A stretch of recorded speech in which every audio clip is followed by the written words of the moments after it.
Well, hey everyone, welcome to episode 290 of The Vinyl Guide, the podcast for record and music nerds.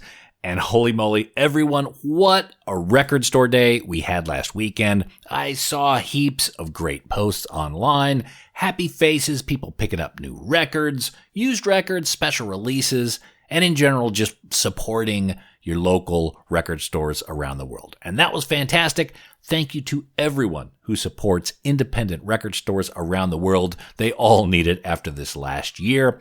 For those of you who got to go to physical record shops, you were quite lucky. Here in Australia, we're in the middle of a major COVID lockdown. Record shops are closed. We can't even leave our homes.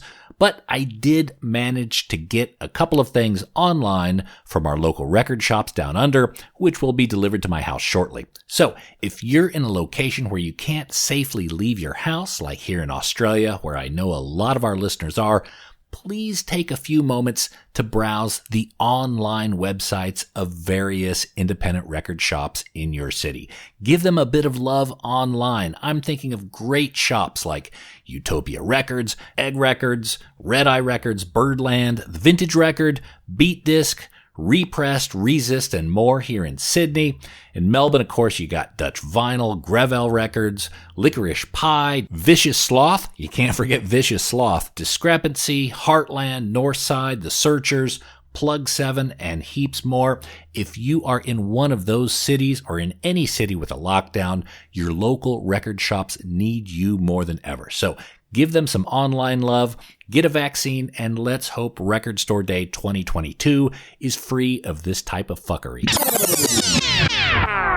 And this week on the Vinyl Guide, we celebrate the return of Off, the return of Circle Jerks, and the return of the legend himself, Mr. Keith Morris. Now, longtime listeners know that Keith is a friend of our show, and today he's joined us to talk about the return of several of his projects. His band Off is one of my absolute favorite bands of all time, and they just released a new song and video for the Metallica cover Holier Than Thou, which appears on the Metallica Blacklist compilation alongside artists like The Chats, St. Vincent, Kamsi Washington, Biffy Clyro, and about 50 other artists doing Metallica cover songs.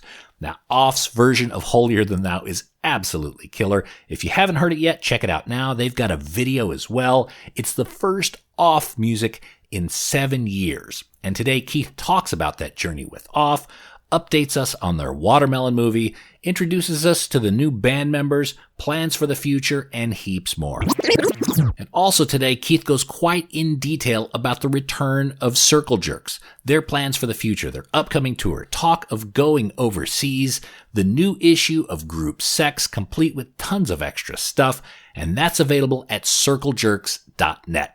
So go grab a vinyl copy while they last. Keith also shares a little bit about Flag and what's been happening there. So please enjoy this conversation with an absolute living legend of punk. And finally, if you enjoy the Vinyl Guide podcast, please subscribe and follow us and enjoy our backlog of nearly 300 episodes with record and music nerd conversations with the likes of Chuck Dukowski, King Buzzo of Melvins, Ian MacKay, Gary Newman, Thurston Moore, Willie D of the Ghetto Boys, and so many more. Plus, if you love this show, there is an extended version of this interview only available to our patreon.com/Vinyl Guide supporters, of course, at patreon.com/Vinyl Guide. Join us there, hear more stuff, get earlier access, and help support this show. That's patreon.com/Vinyl Guide, and thank you so much in advance for your support. All right, that's enough jibber jabber. Let's get on to our conversation with Mr. Keith Morris.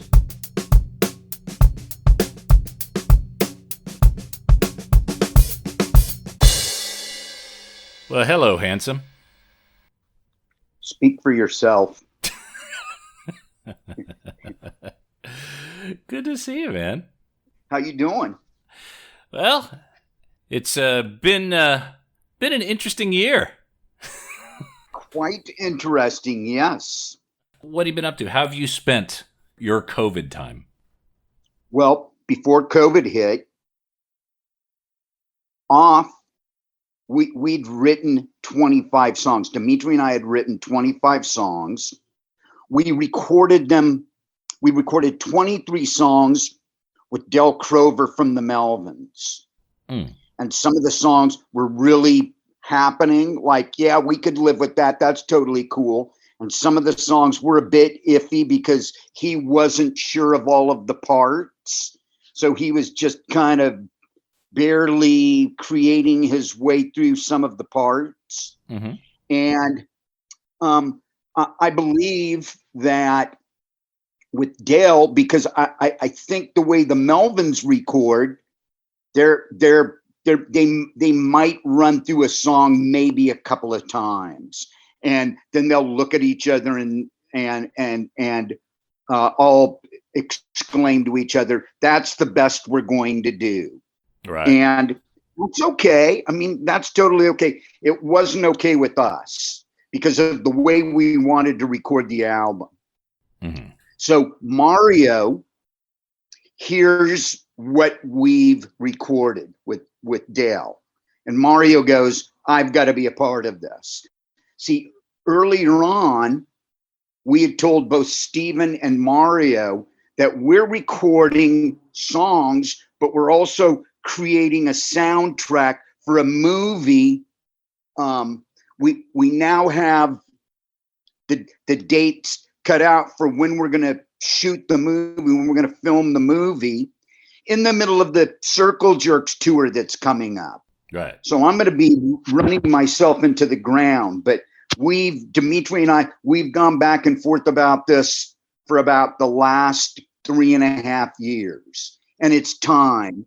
It's our time. Granted, the Circle Jerks are going to be out touring.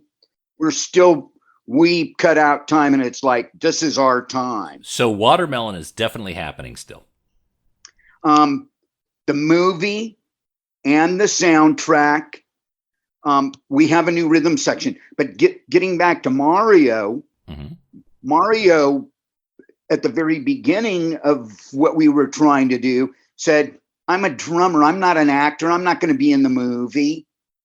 And Dimitri took the script and said, "Mario, all you have to do is show up and just be yourself, and maybe every now and then say, 'Hey, yay,' or 'No, I that's not me,' or 'This isn't for me,' or whatever the line was." He'd be the Ace Frehley from Kiss Meets the Phantom of the Park. He was the token guitar player. Yeah, he rounded out the four. So we have Mario come in the studio. I think we had Mario for, I want to say, 4 days. And he recorded 25 songs with us in 4 days. And we were excited about this. Our rhythm section, Steven and Mario were excited about it.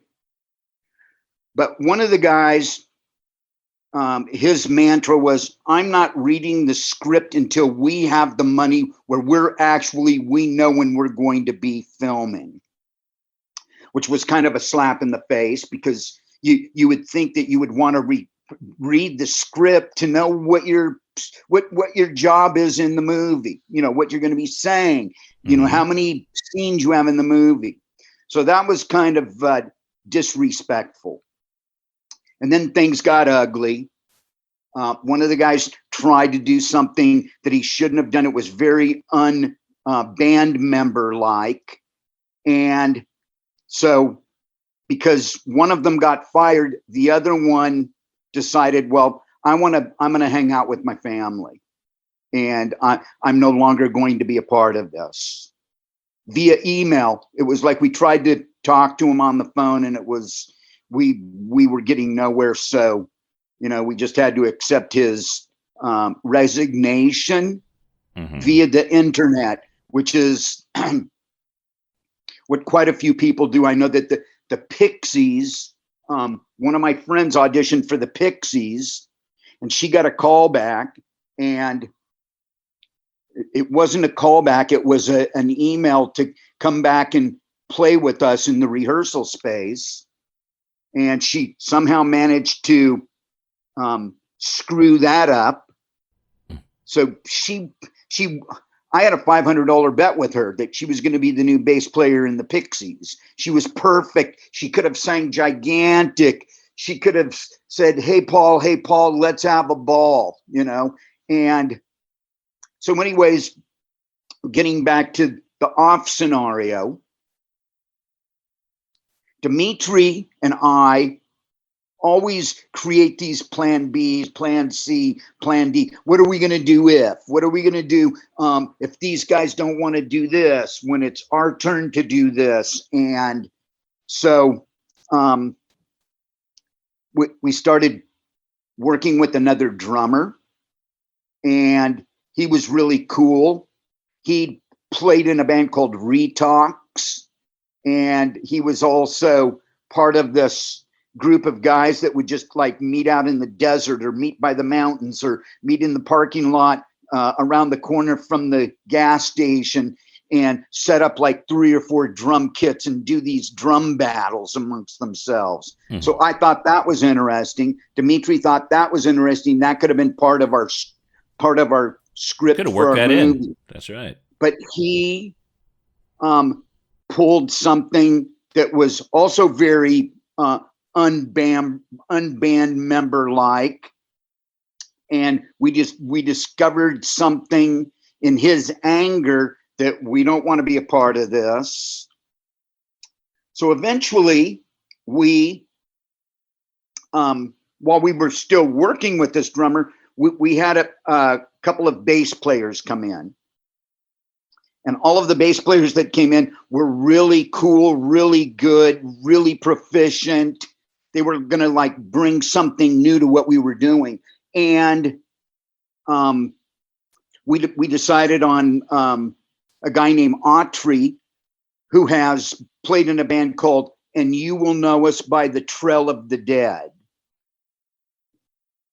And he's fantastic. Mm-hmm. He isn't like a loud, obnoxious, in-your-face kind of bass player. He plays with his fingers, and that gives him a warmer sound, which is something that Off never had. We always had Steven playing with a pick, which meant he was like grinding into it. Mm-hmm. So now all of a sudden, Autry says, I know a drummer that we could play with. And we brought in a guy named Justin Brown, who he's played with Herbie Hancock, and he plays with Thundercat, and he's also played with Flying Lotus. So he was in the last Modern Drummer, new up and coming young drummer poll for the jazz section. He's in Europe right now playing in a jazz band. They're playing in Central Europe because there's certain places in Europe you can't go right now, and there's certain places you can, and they're going to all of the places that they're allowed to go to. So that's cool. He's working. We're going to be recording songs at the end of July, the last week of July. Mm-hmm. And then while all of this has been going on, at the very beginning of COVID, the Circle Jerks had 70 dates booked. Yep. And then here's COVID, here's the plague, here's the pandemic. You're not going anywhere. You're staying home. So we've been rehearsing. We were finally allowed to leave our cages.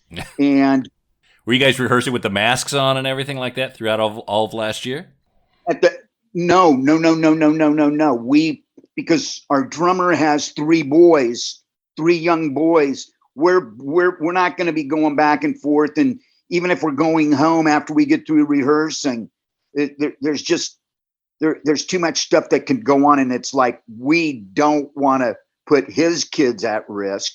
Yeah. The other 3 guys, we don't have kids, so we don't have to worry about any of that. But we were wearing masks in the beginning of our rehearsals, and we're gearing up. I mean, we've rebooked a lot of the dates, a lot of festivals, a festival in Spain, a festival in France, festival in Portugal, festival in Blackpool in the UK, the Rebellion Fest. We're going to be playing in Chicago at Riot Fest. But we got to keep our fingers crossed that this new variant, the Delta variant, doesn't just swoop everything right back up to where it was before.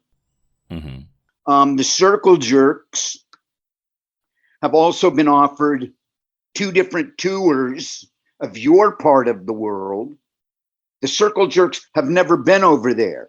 Mm-hmm. The Circle Jerks have never been to Japan. So we're hoping to go to New Zealand and Australia, maybe over to Japan. I have a friend that owns a hotel on the beach somewhere in Malaysia.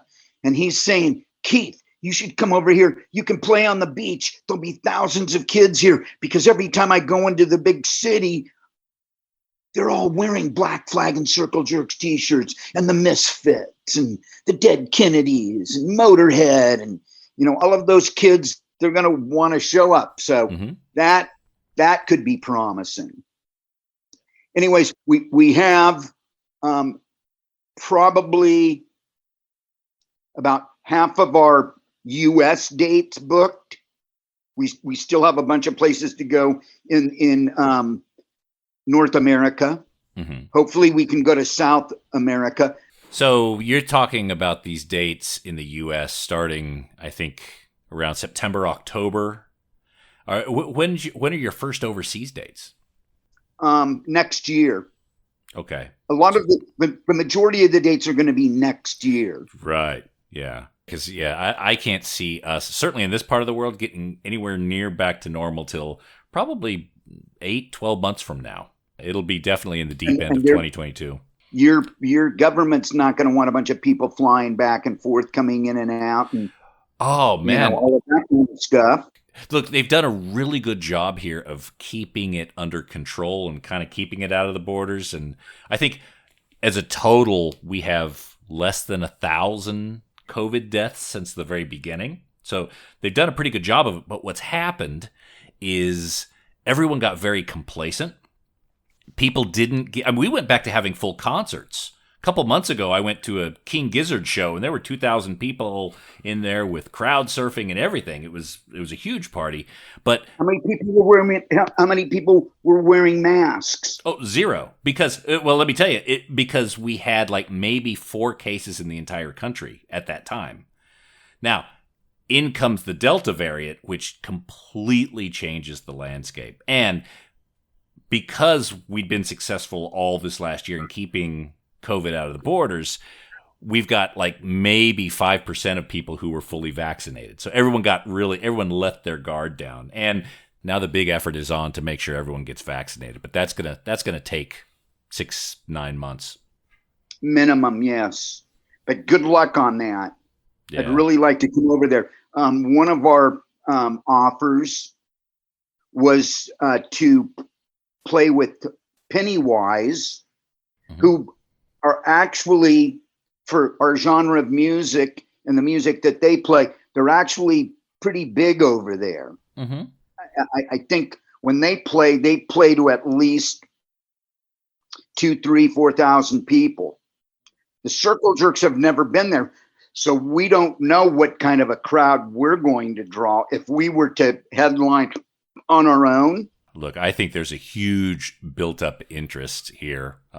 So yeah, I don't think you would have any problem filling some of the mid-tier venues at least.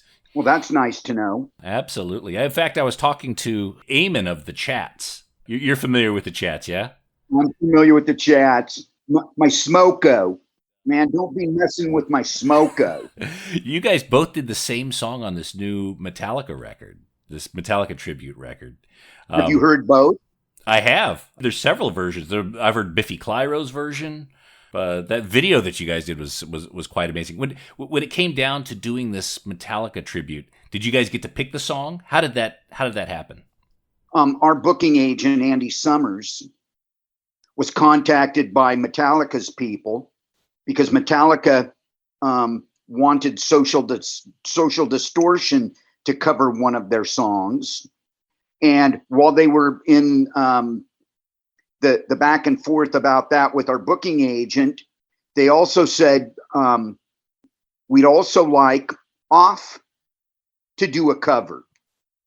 So that's when we dove into the album, the Black Album, which apparently amongst like the hardcore Metallica fans, the metalhead headbanging Slayer loving, Megadeth, Motorhead loving, all of those guys, all of those people, they didn't like the Black Album. But the Black Album is Metallica's biggest selling album because they have like 2 or 3 hits on that record. So we were listening to it.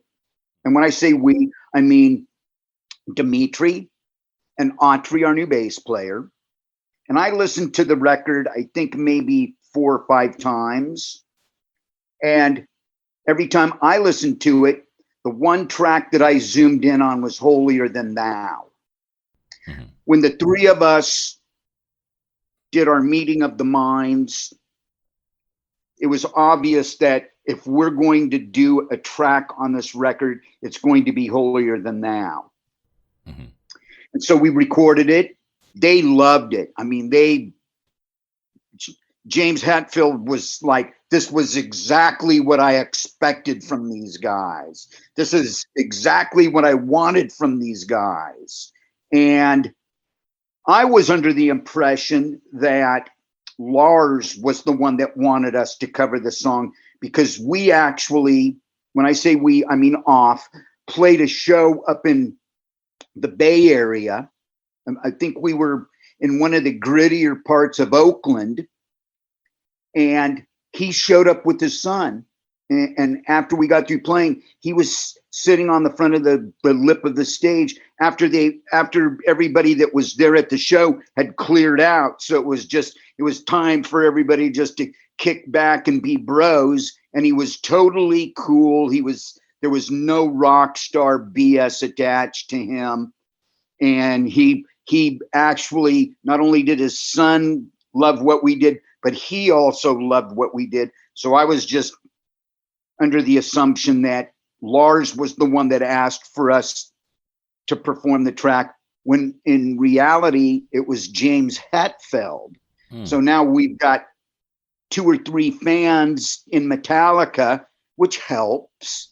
A lower dig, lower rung band. It always helps to have people in all of these higher places championing your band. No, well, that's not too surprising. Off has always been like the band's band. Festival headliners wearing Off t-shirts or trucker hats or whatever. I mean, it's not too uncommon to see an extremely popular musician wearing something with the Off logo, yeah? Yeah, but a lot of times that gets you nowhere.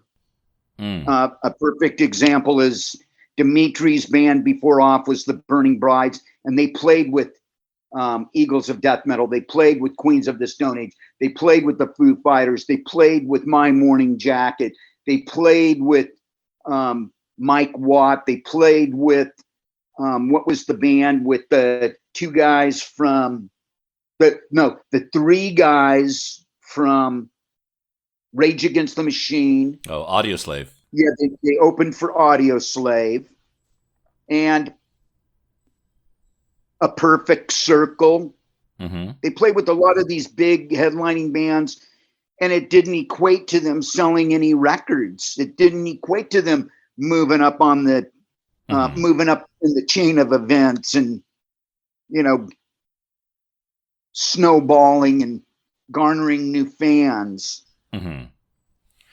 Well, I think a lot of it also has to do with the respect for you and your history as well, and what you've brought to the medium. I mean, a lot of these guys grew up probably listening to Black Flag and have watched your career, and they see this band Off, and it delivers the goods all the time. Who can't be a fan of that band? Well, you would be surprised. we get people chiming in here and there that are like, these guys, they're not musicians.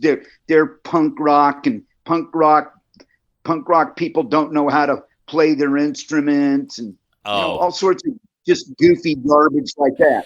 Don't listen to that. Yeah, I've never listened to those people anyway. But no, I think Off. What's always made Off a favorite of mine is the authenticity. Also, just the energy of the band and the feel of the music. And I got that same feeling when I saw that Holier Than Thou video. The first Off music in 6-7 years, and the energy is still there. Years, yeah. So all these other recordings you've made with Dale, I guess Steven was on it. Those are now stuck aside somewhere on a hard drive. Probably won't leave the hard drive. You're re-recording all of them with this new band with Autry and Justin. Yeah. Yes. That's what we're doing, because these are the new members of the band, and what we recorded in the past. Dimitri wasn't even. We had like 2 or 3 songs where Steven didn't even lay down any bass tracks. Mm-hmm. We also had 4 or 5 songs where Steven's bass playing was just not what we would normally expect from him. The creativity wasn't really there. But at the same time, let me explain the scenario, what we were doing while we were trying to record with those guys. Steven had to drop his son off at school and then drive out about 20 miles, 25 miles out to a warehouse space out in Sun Valley to record with the Melvins, because Buzzo, his scenario is, we're going to record earlier. We're going to get it done so everybody has the rest of the day to do whatever they're going to do, because I got to get in a couple of rounds of golf. Okay, so we're dealing with that. Steven is also recording songs with his brother in their band, Red Cross, for a new album. Not only that, and that's spotty, like they might work 2 days out of the week. They might work 4 days out of the week. So if you're paying attention to what I'm saying here, our window, the off window, is it's gone from being 2 feet open. It's slowly creaking down into this space where we can't get any air coming in. Yeah. He's also mixing his wife's band, That Dog's new record. He's recorded his niece's album, The Side Eyes. So he also has to mix that. He's got to go to the PTA meeting today. At the end of the week, we have the class talent show. So what's happening is, just with Steven alone, we're being tossed scraps. Right. If that. See, the idea that Dimitri and I came up with was that we wanted to spend at least 4 weeks in the studio, something we've never done. And the idea is, because we are creating music, not only are we're recording songs, but we need to record creative, musical, noisy, musical scenarios. So when the soundtrack is created, it could be the first block of songs could be 3 songs, and there'll be some noise going on to get us to those 3 songs, and then we'll create, once we played those 3 songs, we've got to create like a bridge to the next, like 2 songs or 4 songs, however many songs we're going to have in a block, and then another, after those 4 songs, another musical landscape scenario. Right. And we couldn't even get those guys after years and years and years of them complaining, Mario and Steven, saying, when do we get to write songs? When do we get to help write songs? This was their opportunity. We first went to Stephen, said, Stephen, you have any riffs? You have any song ideas for this next recording? And Stephen promptly replied, I've used all of my songs and ideas for my Melvin solo record. And that was a bit disappointing. It was also kind of a door into what's to come. You know, what's behind door number 2? You know, what's the big prize for us today? Or what's the big surprise for us today? Right. You know, I can't work next week, or Mario's coming up from San Diego, and Mario's only up for our first batch of dates with Mario. I think we had him for 3 days. Like, I'm coming up. Let's work on the album, but I can only be there for 3 days because I got to be back in San Diego to be the new dad and hang out with my kids and be with my family and create songs with Earthless. See, Earthless, that was his priority because that was a band that he started with his friends. And if they practice, certainly not the way that Off practices, because Off never practiced. You know, the only time we ever practiced was when we got together to record songs. Right. Like, we'll learn the songs on the spot. Right. Well, I guess if you look at, you know, Steven, his priority is Melvin's, and probably Red Cross as well, since he's been in there since he was a teenager. Mario's 11 years old. Yeah. He was 11 years old. His priority is Earthless, and of course he's just had a kid not long ago. I think you and Dimitri are the only ones who've actually put Off first. I'm not saying above family, but I'm saying that's band-wise, Off is your top priority. Would that be fair? Well, at a point, we had all of these people surrounding us that were basically saying, well, you should fire them, or you should let them go and find new people. And we didn't want to because we liked those guys. There was never, there were some riffs, but there was never any hatred or I got to get away from these guys or I really dislike these guys, because we loved playing with those guys. They're great players. Here's the problem. When you're playing with great players, they're going to be playing with other people. And the problem that Dimitri and I had was that when you're in the office, you're given a notepad, and the notepad is normally a pink pad that says at the top, things on my to-do list today. And so there would be Red Cross, Earthless, Hot Snakes, Melvins, Side Eyes, got to take the wife shopping, got to take the kids to the swimming pool. You know, we're going to Disneyland today, or we're going to the San Diego Zoo. And then all of a sudden, at the very last line, it said, and Off. If I have time. You know, being 66 years old, being 65 at that time, it was like, I don't really have time to wait around for everybody to sort out what they got to do. You know, Dimitri and I were more than generous with giving up our time, bending over backwards to accommodate the other guys' schedules. Like, we know these guys have to go out and they've got to play music live because that's how they earn their living. And it doesn't take a rocket scientist or a brain surgeon to figure this kind of stuff out.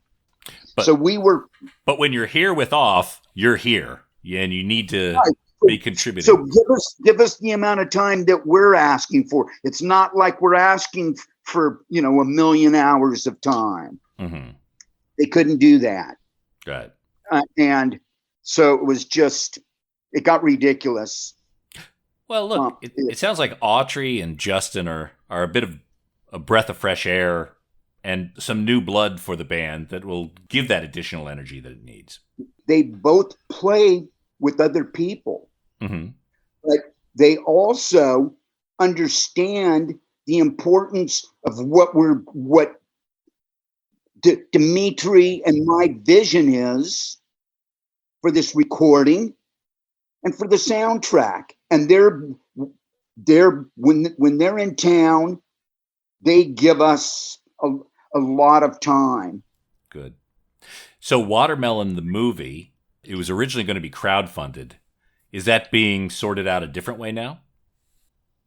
We actually have a couple of producers. Mm-hmm.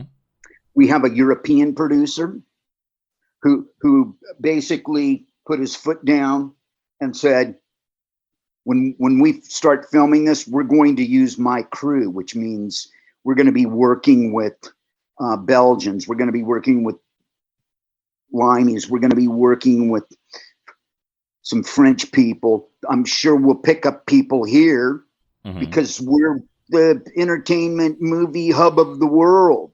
So you're going to film in LA, but using his crew or his people from different parts of the world. Well, we'll have people from here working on the crew too. Okay. I've gone out of my way to ask people, friends, other actors to be in our movie.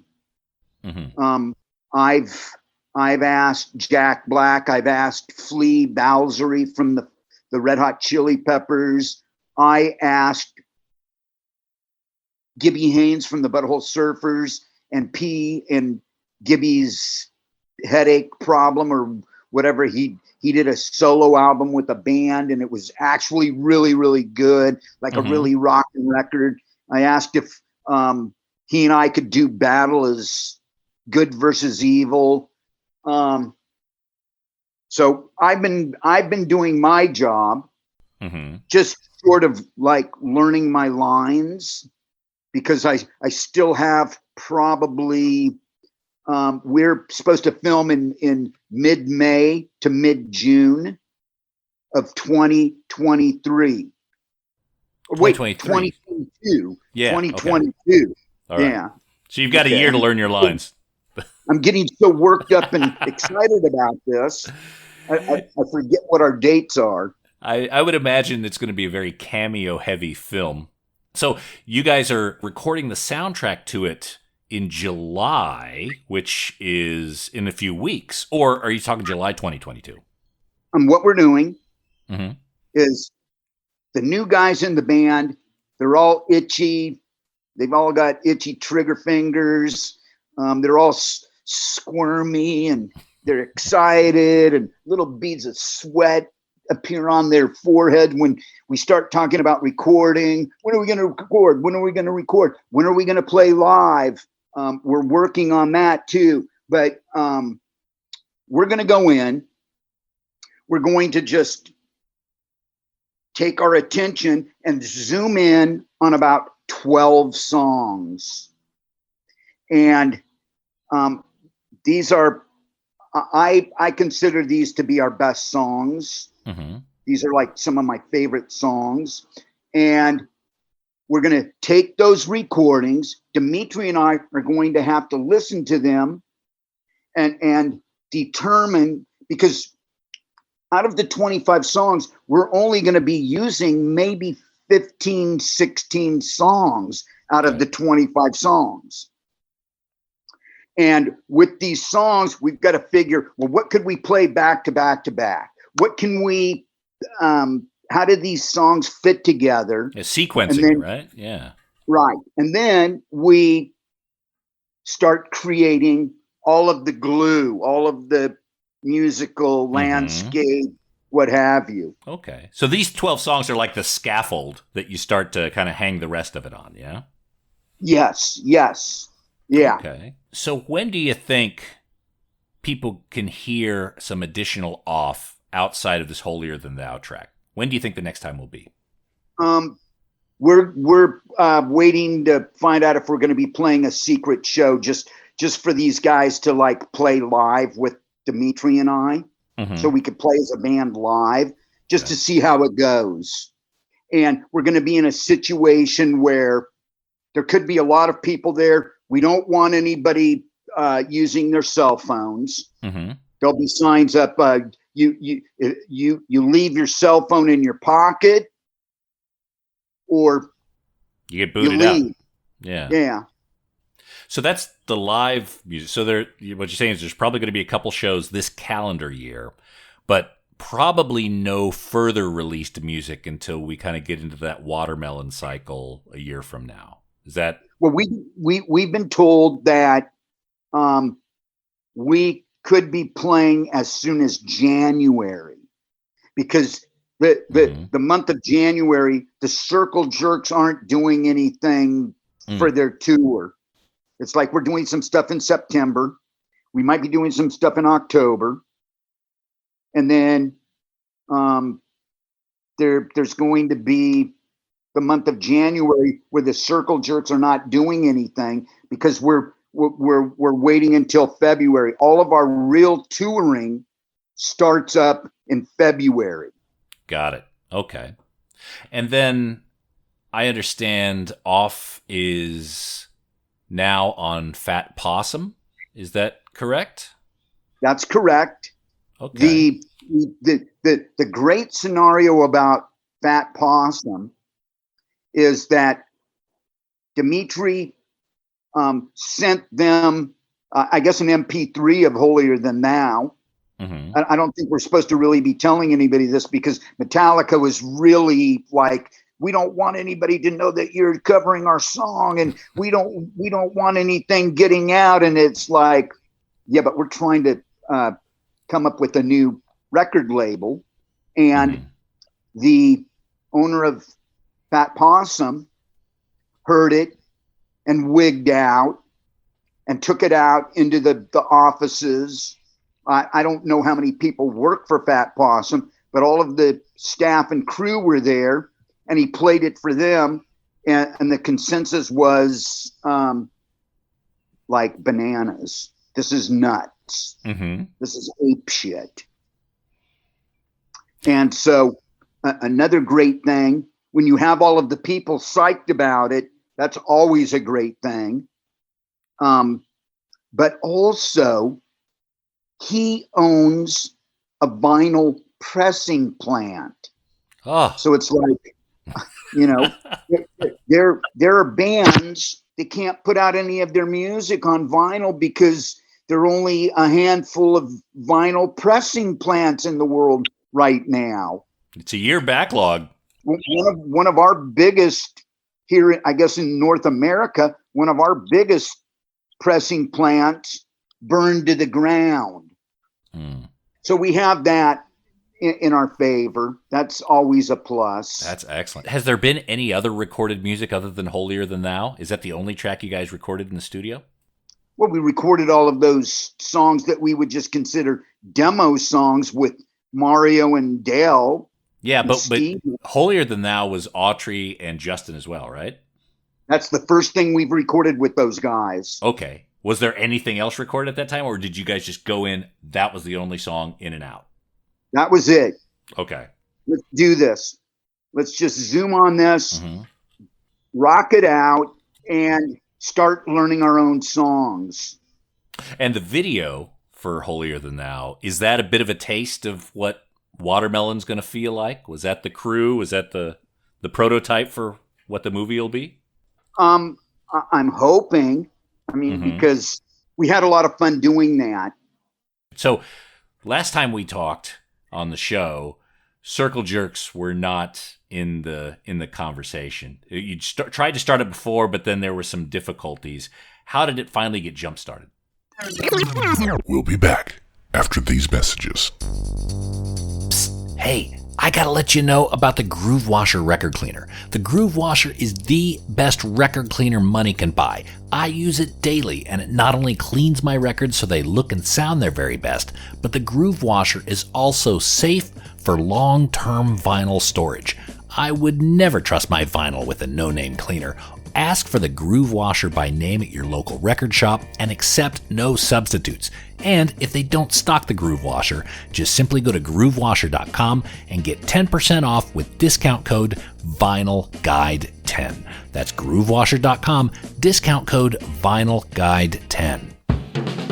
Write this down, audiopileusa.com. AudiofileUSA.com is a family-owned and operated record shop that only sells excellent and near-mint vinyl records. They somehow find the cleanest record collections on the planet, many in original shrink wrap, some still sealed, and AudiofileUSA.com makes these decades-old pressings available to you.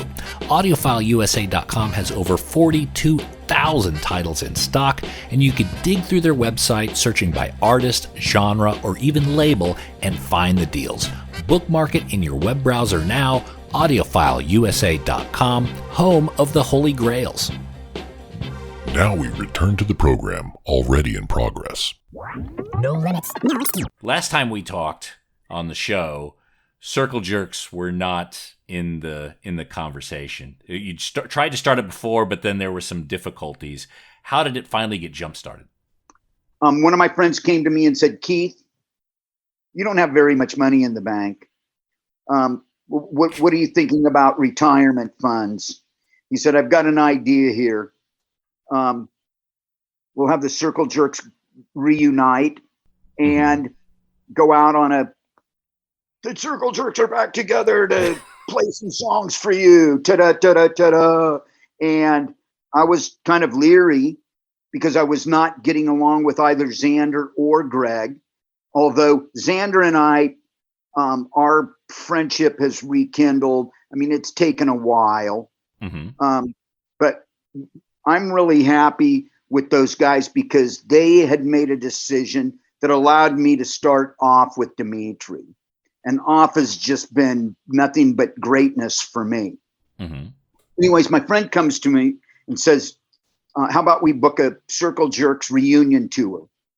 And I'm like, okay, because I had nothing else going on. And I needed to do something to raise, get the cash flow going again. And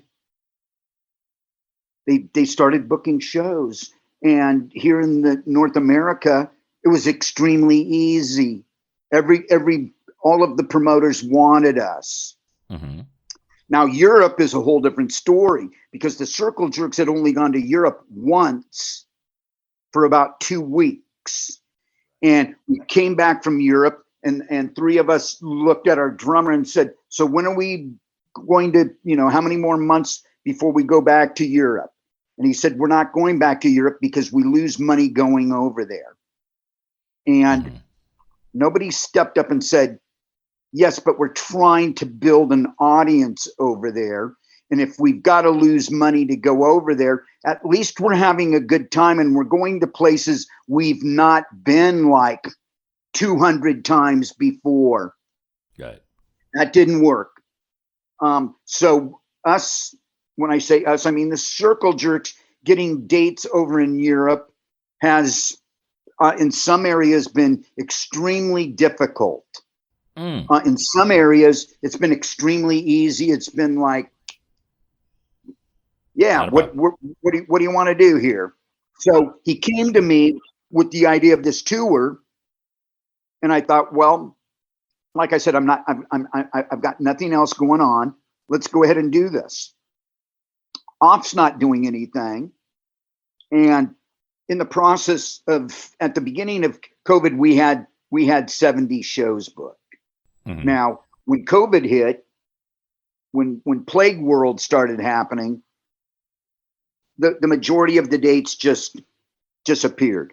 Right. And we got past the majority of the COVID bullshit, and they started booking shows again. Like, the doors are going to be kicking wide open. We need to book these shows now because every band in the world is going to want to be placing holds on all of these venues. And you're not going to be able to get any decent venues. A record label came to us. At the time, they were called Folkways of Punk Rock. which is the Smithsonian has a record label called Folkways of Jazz, Folkways of Rock and Roll, Folkways of Folk Music. And they came to us, they wanted to re-release our first 3 records.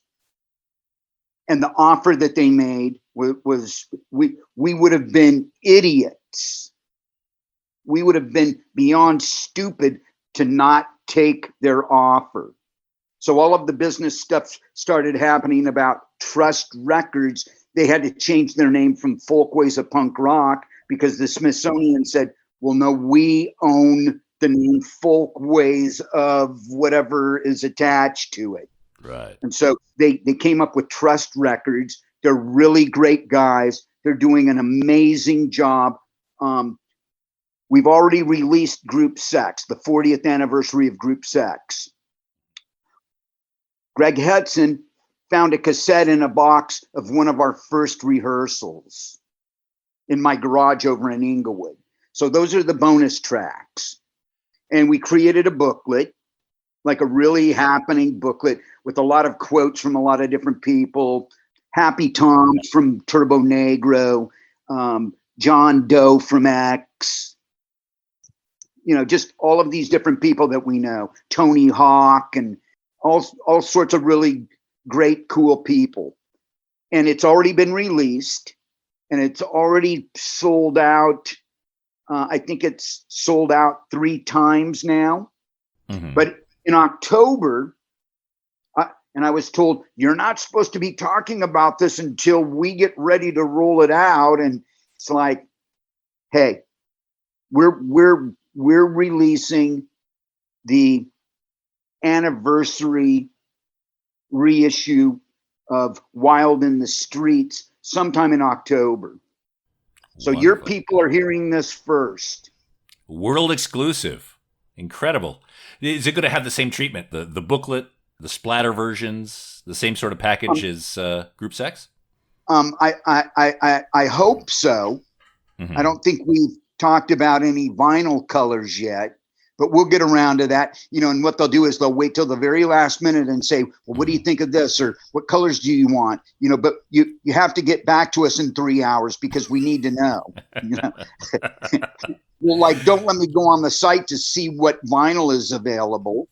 That's fine. If people just go to circlejerks.net, there's a splatter version of Group Sex, 40th anniversary.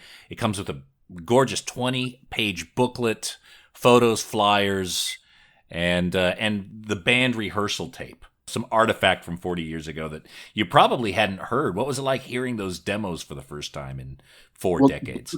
Believe it or not, the quality of the demos in my garage, the Pink House over in Inglewood, California, mm-hmm. were mind-bogglingly great. Like, this is why didn't we discover this earlier? But you got a box of 30 or 40 cassettes and it's buried in the bottom of the box. Right. But it was like, we've got to put this out. Now, for the reissue of Wild in the Streets, we found a really great live recording. I think somewhere, like San Francisco or somewhere up in Canada or mm-hmm. Canada or whatever you want to call it, whatever they're calling it right now. And there'll be another booklet, like the big inner booklet that came with Group Sex. So when the Circle Jerks got back together, have you guys played a gig yet? I know you had a bunch lined up before COVID. Have you guys done any live gigs? No, we're just in a rehearsal space. Yeah. We've actually had a couple of, because we had to do a photo shoot mm-hmm. because we need an up-to-date photo to let everybody know, let everybody see how old we are and, how far we are away from collecting Social Security. We had our guy from the record label Trust. He contacted a photographer. So we did the photo shoot. Then we came back into the room and we started playing our songs. Mm-hmm. And they were both like pretty much this is exciting. This is really happening. There were some smiling faces. Well, look, Keith, I've probably kept you long enough, and I really appreciate you coming on and sharing. And it's really good to see you. I'm glad the COVID year hasn't been too over. I seem to have aged much more than you have in the last year. So, how about Flag? Is there any future in Flag, or is that project pretty much dead? We are. In fact, we were just hit up by our European booking agent to find out when we have any kind of openings in our schedules. My schedules, I'm kind of booked all the way through till the end of 2023. Now, Billy and Stefan, who are our friends and bandmates from the Descendants, apparently they have, there might be a Descendants album that's just sitting and resting on a shelf somewhere, waiting to see the light of day. They just released, I guess, the original first recording of the first Descendants album. So they're going to go out, they're going to promote that. So the Descendants, Billy owns a recording studio. He's got to have bands coming in and out of there to pay all of his studio bills. So we're kind of left at the mercy. We're kind of like off in the situation with Steven and Mario. Flags at the very bottom of that pink legal pad. even under off, yes. That would be fantastic, doing some of those songs in Billy's studio, revisiting some of those tunes. Nate, legally, we can only use the name Flag when we go out and play live shows. That was part of the lawsuit. That was like the last thing we signed off on. So I don't believe that that's ever going to happen. I mean, things could change. Maybe the climate gets better, but I don't see it happening. And the fact of the matter is that all of us don't. The only guys that have any free spare time are Dezo and the Duke, because Billy and Stefan and myself, we're buried in work. We're all the way up to our foreheads. So again, Keith, thank you for spending time with us. Thank you for sharing all that information. I'm so excited. That new Off song came out. The Goosebumps came back. I can't wait to hear more, and I'm glad to see you guys are making some heavy plans for the next few years. Hopefully the Circle Jerks will make it out this way as well. But again, great to see you guys back in action. Do you think there's going to be any more recordings of Circle Jerks? I can't say. I don't legally have time. Or no, it's not a legal thing. It's just I don't have time to be a part of that, except to go out. The cash grab, Circle Jerks cash grab tour is basically our retirement fund tour. Is that what you're calling it, the cash grab tour? Well, that's what a lot of people have said, some of the smart Alecs on Facebook. So, well, the Sex Pistols embrace that, the filthy lucre tour. I mean, yeah. Look, why lean into it? That's fine. All right. Keith, thank you so much again, mate. Nate, it's been good talking to you. Good talking to you too. Be safe. When I get back in LA, I'll if you're around, we'll do a taco. And again, be healthy and reach out anytime, man. Well, thank you. Thanks for your time, Nate.